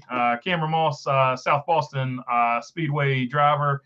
He drives in the Budweiser Hornets division. Figured I'd pop by and say hi. Merry Christmas. So check out Cameron Moss, number 29. He documents not only his racing journey, but also if you just want to see raw footage of short track racing, go check out Cameron Moss, number 29, his channel. Good channel and a good guy. Joseph says JTG is one of the most funded teams in NASCAR. They always have good sponsors on the car. Why do you think they struggle every year? Like I said, I think they're trying to run it more like a business as opposed to a race team. They're trying to make money and win races, and most of the teams that are winning races, they're either breaking even or losing money every year. So, or at least that's what they say in public. So I think they're just not fully going after it like those other teams. Plus, it's a one-car organization. They don't have as many data points, and so there's a lot of things working against them. Ricky Stenhouse he's either going to wreck or win. More often than not, he wrecks. So they've got a kamikaze driver. There's a lot of things working against them. That with a few adjustments, they could. I think they could be very competitive. My son-in-law is a Jeep Dodge dealer, and we have conversations about why isn't Mopar involved more. Yeah, so I mean that's a good question. Like they seem to be content with drag racing for right now. I know they were talking about getting into NASCAR, but it didn't work out for them.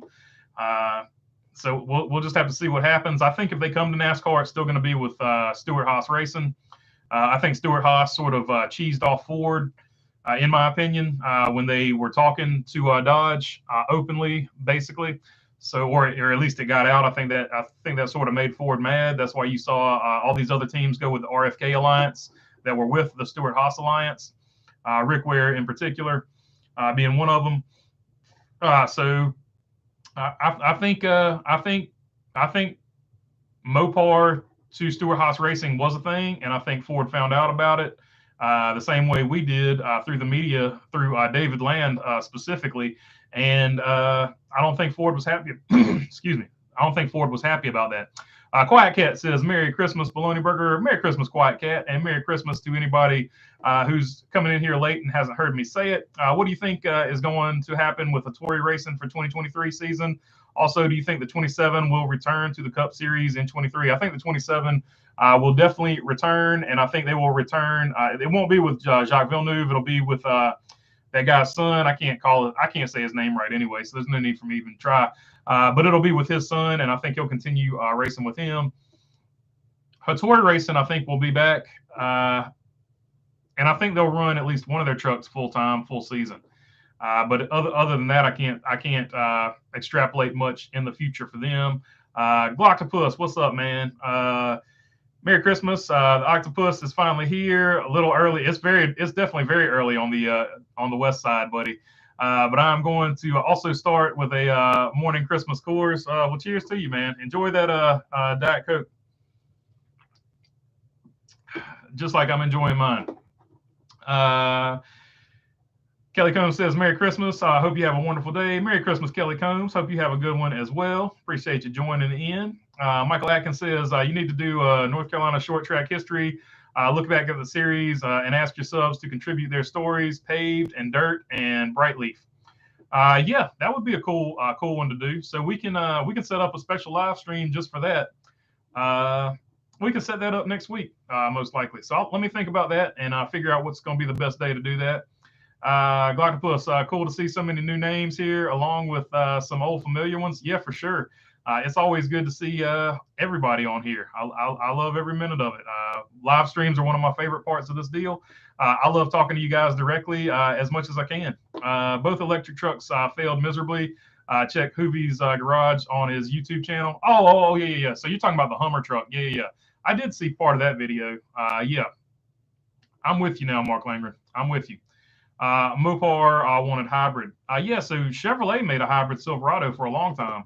I don't know that they still make it now, but I don't think that thing sold very well, and I think they probably had some problems with it too, as part of the reason why it didn't sell very well. So yeah, they definitely need to work on those things. And look, it's like any first time. Not only is it the first, whenever they change model years or whatever, they do the big redo. Well, this is not only a big redo, this is the first time they've ever done an electric truck. This is the first year of it. So you would expect them to smooth it out. So you never want to buy the first of anything unless you're a collector, right? And you're just going to let it sit and collect value, in your opinion. Sort of like what Jay Leno does with Leno's Garage. Unless you're a collector, you never want to buy the first year car of anything. You want to let them work the bugs out and sort of get a mid-cycle of that particular model before they phase it out for the next model. The mid-cycle is always the best one to have. They're not unasked for advice from Bologna Burger. There you go. Mark Langren, all the brands pushing electric cars because it'd be first time in decades they'd be able to use it to sell the same technology. They want the marketing too. Yeah, I agree with you, Glock. It's 100%. They're just trying to be first. This is very reminiscent. To me, at least, I've watched a bunch of documentaries of the 70s when they had the oil embargo, the gas crisis, the oil crisis of 72 or whatever, 77, whatever Donut Media talks about. But you watch a few of those, and for a while they had what was called a race to the bottom, who could build the lightest, cheapest economy car. And I feel like that's sort of the same thing with this electric technology. It's a race to the bottom. Who can build the cheapest electric car for the maximum amount of profit, and it seems to be like a race to the bottom, and that is actually what spawned the Yugo. So the Yugo was the cheapest of the cheap, and it was the worst built of them because of that. So we're seeing situations like that. Some of these electric cars are going to be real steaming piles, and some of these electric cars are going to be well thought out. But it's definitely a race to the bottom, and they're trying to be the first to corner that market because they're not looking at the market right now. They're looking at what's trending with the younger generation that's not driving yet. They love Teslas, they love electric cars, and they're trending for when they, not even when they turn 16, right? They're trending for when they get out of college and start making their first purchases, or whatever, get out of high school for some of them. Whenever they get their first career type job and they make their first big purchase, which is usually your first big purchase is a car, a new car. And your second, of course, big purchase is going to be a house or condo or whatever.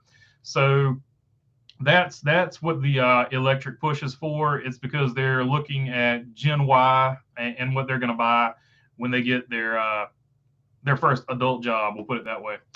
Let's see. Joseph Mirigliano says if they merged engine shops, or basically engine shops, and they don't change the name, sort of like Row Sheets, Front Row does with Roush. Yes, yeah. So RCR and Hendrick, they haven't essentially merged engine shops like that, but they have what's called an engine blueprint, and they're all building off of the same engine blueprint, and they're doing the same different. Like RCR will do some R&D on this thing, Hendrick will do some R&D on this thing, and they'll basically share notes, and they'll go with a new blueprint. So if they find a blueprint that's got like 5 more horsepower, or if they find a blueprint with like 10 more foot-pounds of torque for certain tracks that would need 10 more foot-pounds of torque or something like that, those are the type of notes that they're sharing with each other. They're sharing blueprints. So you can get your engine built from one or the other, but it's essentially going to be the same blueprint, the same build, much like in the late model series, you do and motor. And of course, who builds the motor? Some people will find 5 more horsepower in it than other engine builders. So there's all kinds of variables. You can build 2 things side by side, and one's always going to be better, even if you build them with the exact same stuff. Old Home Guy says, do you think Juan Pablo Montoya hitting the track dryer as one of the biggest NASCAR blunders? It's definitely 100% up there. The only one I would put bigger than that, it wasn't as spectacular, but when Sterling Marlin got out of his car and started tugging on the fender when he was leading the Daytona 500, that's the only one I can think of that was a bigger blunder than old Juan Pablo Montoya's steering box locking up on him, because that's what happened. The steering box locked up, and he smoked that jet dryer. Luckily, everybody was okay, except for the jet dryer. Mark Langren, no electric pickup trucks, only got 25% mileage with a light car trailer and car. Oh yeah, they're not built for. They're built for Home Depot and Lowe's weekend warriors. They're not built for towing stuff. I know I saw one channel where they were towing it up a steep incline, and then they let it glide down the incline, and they're like, "Oh, look, it recharged the battery over 50% or something like that." Yeah, but I don't think you're going to see that in real world mileage. So, like I said, even YouTube's gotten to the point where they're getting paid spokespeople and stuff like that. So you got to be careful what you watch. Don't believe the hype just yet. Wait for it to fully be developed. They're in the early stages. Dodge wanted a hybrid in NASCAR. Oh yeah, no doubt about it, Mark Langren. That's what Dodge is waiting for. That's what Dodge is waiting for, 100%. And I think that's also what Honda is waiting for, because those are the 2 that get mentioned the most. And I wouldn't even rule Volkswagen out, to be totally honest with you, because Volkswagen for a long time with the Jetta and the Passat, or what do they call it now, the Ayrton. They wanted in for a long time, but then Dieselgate happened, and that sort of cooled their jets. But I wouldn't rule Volkswagen out either. So I would look at all 3 of them. I think at least one of the 3, and people keep mentioning Nissan too. I don't know if Nissan's coming in or not, but they keep mentioning Dodge, Honda, but I wouldn't be surprised with Volkswagen or Nissan either, because I hear a lot of stuff about Volkswagen and Nissan. Mark Langer says the oil embargo of 73. Appreciate it. I knew it was 70. It was close to 72. So the oil embargo of 73. And then they had like another one later that also, there were 2 oil crises, if I'm not mistaken, in the 70s. Joseph says, I think they need to confiscate Rick Ware's charters. I think they're going to get one next year if he doesn't. I think one of those is up. if he doesn't perform next year. His team sucks. I'm sorry. Why are they allowing him to keep charters if his team doesn't get any better? That's a good question. That is a very good question. Hard to say. Hard to say. But I think next year, if he doesn't improve and show results, he's going to get he's going to get one of those charters taken away. William Eckstein says, if NASCAR is going to split like Indy did for a while, I don't think they'll split. I think it'll be much ado about nothing. I think they'll eventually get it figured out. I think the Race Team Alliance and I think NASCAR realizes a split would effectively kill the sport at this point. So I think they'll get their stuff together and figure out a deal. I don't think either side will be happy with what they figure out, but that's what you call a proper negotiation. So I think that's how it's going to be. How it's going to play out. Mark Langren says DeLorean tried a low-cost vehicle after the DeLorean fiasco. And the DeLorean itself was just parts from the GM scrap bin. So he was always trying to make a low. He tried making a low budget car and charging a premium price for it. Then he just tried making a low budget car. And none of that worked out for him. Several good John DeLorean documentaries. Just check any of them out. They're all pretty good. The ones I've seen, at least, here and there. Old Home Guy says, BK Racing lawsuit settlement, a joke, or will people and businesses get any money due to them? So the irony of that is the team that filed for bankruptcy, they slapped and said, hey, 31 million. 31 million is what you got to pay. These people back. We know you don't have any money, but when you do get money, you got to pay these people 31 million. And the vast majority of that fell to one person. So we will see how that goes. Joseph says, I think with Joe Gibbs only being one major Toyota team, I think that hurts them a lot because look at what Penske was when Dodge was in the sport. Penske was the only really good Dodge team for sure because Gillette Evernham, which morphed into Richard Petty Motorsports. That was just a flaming disaster. Although Richard Petty Motorsports did have a few good runs in there, but for the most part, Petty, Gillette, Evernham, Dodge, that combination of whatever it was during certain years. Now, when it was just Evernham was good by itself for a while, but yeah, without a doubt, Dodge was carried 100% by Penske. And Ford made Penske a really sweet offer, and that's when Penske was like, I like Dodge, but I can't turn down what Ford is offering me to run Fords. And that's how Dodge basically got out of Cup, to be totally honest. That's what happened. Ford made Penske a deal he couldn't refuse. Mark Langren says Nissan is still recovering from the Goshen scandal, the Carlos Ghosn scandal. That's what I'm saying. I don't feel like a lot of people keep talking about Nissan's coming. I don't see it anytime soon. Joseph Murigliano says, what do you think is going to happen with the toy racing with Toyota racing in the truck series for 2023?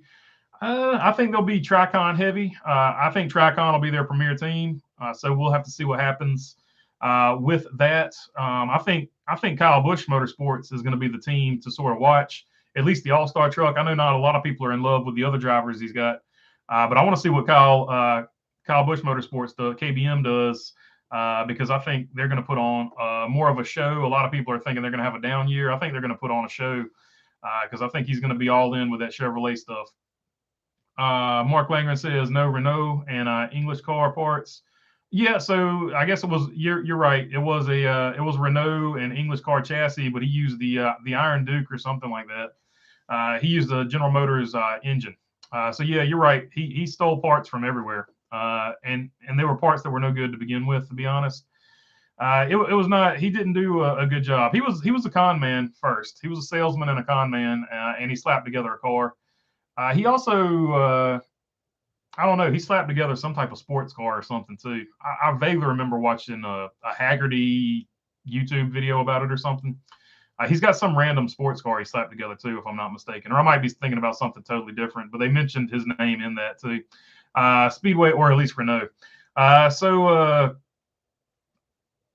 Speedway Anywhere says 2002 was Sterling Marlin's year for all the good and bad reasons. he pretty much had the championship locked up until his injury. I agree with that.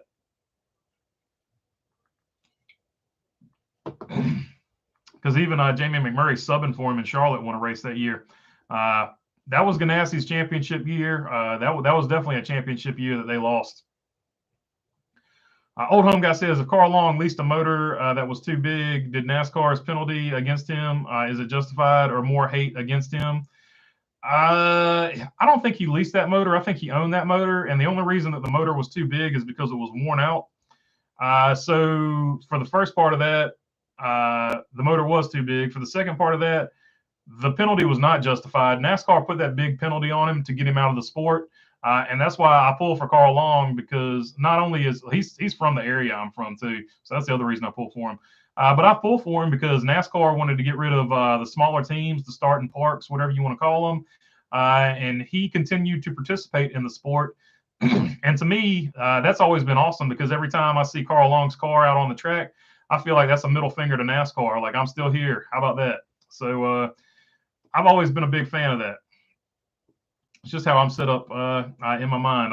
Every race he races is a victory for the small guy and a middle finger to NASCAR. Mark Langer says, easy to find, heavily a small team. Don't want to piss off a big team. Yeah, that's definitely part of it too. But they also at that time were trying to get rid of the starting parks. Ironically, they didn't want smaller teams. Now they can't get enough cars to fill a full field. So in one way, NASCAR should be careful what they wish for, right? DeLorean used a Renault V6 engine. Oh, okay, so there you go.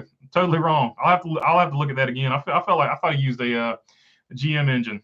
So there you go. It was a totally Renault car, which is probably why it failed. Because if you wreck Renault, you've done hundreds of dollars worth of damage. Anyway, Ryan Gallagher, PRV. Ryan Gallagher also said, also a Merry Christmas to all. What's up, Ryan Gallagher? Merry Christmas to you, my friends. Old Home Guy, do you see Jimmy Means on Stapleton talking about cheating? Oh yeah, like, and the bad thing is Jimmy cheated, but like toward the end, at least when he was in the 52 Alka-Seltzer Pontiac, he could cheat all he wanted to. He wasn't the funding wasn't there, and he wasn't running good. But he was another one. Him and JD McDuffie, unfortunately, they were in the crash that where JD left us. But unfortunately, they were two of the last throwbacks where they did everything on the car and fielded it. Dave Marcus being another one. Just unfortunate. NASCAR sort of forced out the little guys. Oh man, we're running up on it. I'm gonna have to hop off here in just a few minutes and get ready to go to Christmas. So if you got any more questions or comments you want to get them in here, we're gonna hit them really fast, because I'm probably have to go here in about 5 minutes. I think NASCAR needs to confiscate Rick Ware's charters and give them to a team that's willing to put in the work and effort to be competitive. I agree with that 100%. NASCAR shouldn't make a rule if they're not going to use it. So basically, if Rick Ware can't finish above top 30, whatever it is, in points next season, then that charter definitely needs to be taken away. There's no doubt about that in my mind. Like, NASCAR said they will do it, but we haven't seen NASCAR do it yet. So yeah, whichever one of those charters that's in danger, if they don't get it above the cut line, NASCAR does need to take that charter away from them and give it put it up for auction to a team that wants to come in full time, whatever that team may be, or another bigger team will buy it, right? Like I know 2311 wants to buy a charter or something fierce, so that might be their opportunity to get another charter there. Oil is ready. Time to go. There you go, Mark Langren. All right, so that looks like just about all of it. I don't see any more down there. So Merry Christmas. You guys have a good Christmas. Stay safe out there. Stay warm. And until the next time, I will check you guys later. Peace. Merry Christmas, All Home Guy.